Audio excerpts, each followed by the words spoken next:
Here's what I'm going to be sowing in August. And everything that I sowed in the second half of my July video can also still be sown in August. And I say the second half because the first half, they won't have time to flower now. So just have a look at the second half of that video. There's 5 plants there you can still sow in August. And these plants are specifically chosen because the weather is still warm and these plants specifically like germinating in the warmer weather. So August is a great time to get started. So the first one is one that will actually flower later on this year if you get a wriggle on and start it now. And that is your pansies and violas. Your pansies and violas now in the warmer weather, they'll establish well before winter. And if you're lucky, they'll begin flowering in the autumn. Then they'll pause during the really coldest weather before bursting back into bloom late winter, and then they'll carry on into spring. And then if you're extra lucky, they'll self-seed as well, so that they'll just keep producing in your garden. But if not, you can always collect the seeds as well and just re-sow them again next August. The next one you want to sow now is delphinium. You need to start your delphinium because they need to put on a good root ball. It could be a little bit too hot, so put them in a shady spot in the garden or in a shady corner of the greenhouse. I mean, you probably don't need the greenhouse, honestly. You can put them anywhere as long as they're in shade, if it's still really hot, that is, because what they want to do is focus on root growth in the cooler areas of your garden. They are a cool flowering plant, delphinium. A lot of people don't really know that, but they are an early flowering, cool flowering plant. So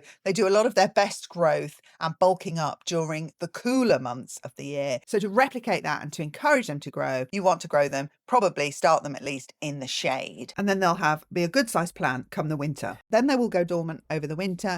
And then by late spring, early summer, you'll have your first delphiniums flowering. And it's a lot cheaper to do it that way, let me tell you, than to buy them in the shops. And not only that, but once they're established, they flower year after year. Number 3 is lupin. Now, I'm going to experiment with growing my own lupin from my own seeds, because I find my own seeds fresher, and also I'm sort of experimenting now with creating my own varieties of plants. So I want to just see what comes up. Now, if you want to be sure about the colour of your lupin, then you're going to have to buy, obviously, the seed from a supplier that can guarantee that the hybrid you're growing will come true to that seed. Otherwise, you'd have to take a basil cutting to make sure your lupin comes true to the parent plant. So that was number 3, that's lupin. Number 4 is Aquilegia. I've been growing Aquilegia for years in my garden. They're a fantastic cottage garden plant, and they definitely like to start around now, but they also do start in spring. Mine self-seed, so they drop their seed now, and often by winter or certainly autumn, you'll see little baby Aquilegia plants growing up. They also naturally germinate in spring, so you kind of have 2 opportunities to sow them, now and in spring. And the advantage of sowing them now is it can take the bulk off the spring sowing and growing, etc., when you're really busy, because these little baby Aquilegia will happily overwinter. And although you can sow them again in spring, they won't likely flower, because they do flower in spring as well. They won't have enough time to get big enough to flower, unlike the ones you sowed in August. Number 5, I already started, is gaura. So I wanted to grow some gaura rather than to just keep buying all these perennial plants, and I wanted 2 different varieties, so it's going to get expensive to grow them all from seed. So I grew my own gaura, and I only started them a couple of weeks ago. That was in July, but of course August is still a fantastic time to start gaura. 6, lavender. Lavender likes the warmer weather to germinate, and it also means it's going to put on some bulk. And one of the problems you have when you're growing lavender from seed is that it just takes so long. Now, in my opinion, you get 100% better plant if you grow it from seed than if you grow it from a cutting. I have a mixture of both in my kind of nursery area on my drive. But the biggest lavender and the one that lasts the longest, the ones that last the longest and get the biggest in my garden are always the ones that have been grown from seed. But on the other hand, you know, they take ages. So the benefit of starting a lavender now means you'll have a small plant by next year. And then each year, because it'll be strong and healthy, each year it'll just keep putting on more and more bulk. And it's a lot cheaper than obviously buying them all from the garden centre. But also, I mean, I don't know if you found this. I certainly have found it. Leave your comments below about your experiences. But I found when I buy lavender from cuttings at the garden centre or the nurseries, because they're always propagated from cuttings in those retail outlets, I just find they don't last. I just don't find that they are tough enough, robust enough to just go out there and survive in your garden, which is why I like to grow them from seed. You can grow hundreds and hundreds. Okay, yeah, you don't have instant lavender, but in 2-3 years time, that lavender will keep growing and it'll be so strong. Whereas your other ones that you bought bigger from the garden centre will probably already be dead. I mean, that's my experience. Share yours in the comments below, because it could just be maybe I wasn't very good at looking after them. Number 7 is Achillea, yarrow, as some of you know it. And of course, it's not the scruffy stuff that grows in the lay-bys and things like that and the meadows. I mean, like the fancy varieties. You can start those from seed. Again, a lot cheaper. Once you have a big enough plant, you can propagate it and get the same plant over and over, reproduce the same plant. Pollinators love it.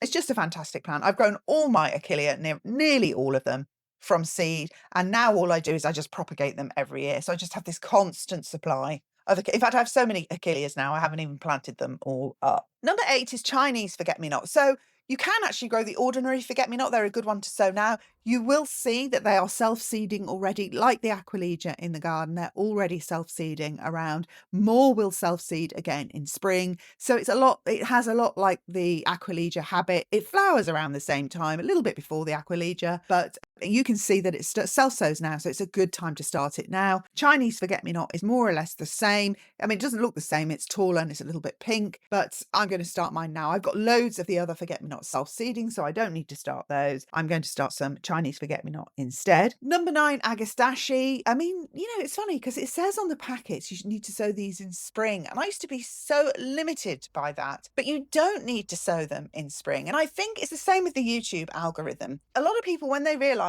the plant isn't going to grow this year, well, it will grow, but it won't flower. They just don't want to know. So they stop watching your video, or they don't click on it in the first place because everybody wants instant results. And unfortunately in gardening, this is the last place to come for instant results. So the algorithm also learns, well, we won't recommend that video because we know people aren't going to watch it because everybody wants instant results. And that's also why you get the same plants sort of talked about constantly over and over on the internet, because on YouTube especially, because that's what the algorithm has been taught to push forward. So that's how you kind of do need to go deeper. And the same with gardening, you need to go deeper and just learn more so that you're not restricted by these sort of bogus rules that we've all been constantly bombarded with that aren't necessarily true. Such as sowing windows on seed packets, for instance. They're very limited. You can actually sow seeds way more often than is indicated on those packets. And I don't mean to have a rant, but I just don't want you to be limited by information that I know isn't true. And of course, a lot of the best plants in the garden just need a little bit of extra time. And so what they do on the seed packets is they say sow it in, March for flowering in August, September. But really, you can sow it in September and it will flower then from sort of, June through to September. And every year from then on in, it's going to get bigger and bigger. So I definitely recommend sowing a lot of seeds in autumn, in August through to autumn. And I've got plenty more to come in September and October as well. Don't you worry about that. But these are the ones that prefer the warmer temperatures of the late summer. And that's why I've chosen these. So I'm going to do Agastache Avocado Pink. I've done a white and I've done a blue, and I've got my favourite Blackadder now. So I'm going to add to my collection of Agastache, and I'm going to go for Avocado Pink. I was actually supposed to do it last year, but ran out of time, as always. And then my final one, number 10, is Echinacea. So that's obviously flowering in the garden now. It's going to produce seeds. So it's around the right time for it to be sown. It's a warmer loving plant. It's a late loving plant. This plant is going to have loads of time then to put on enough bulk to then start flowering next year. And again, as with Agastache and yarrow, the Achillea, those plants just get bigger and bigger and bigger over the years and put on more bulk, and then you can propagate them and all sorts of things. And they'll fill up your borders and they'll just give you joy.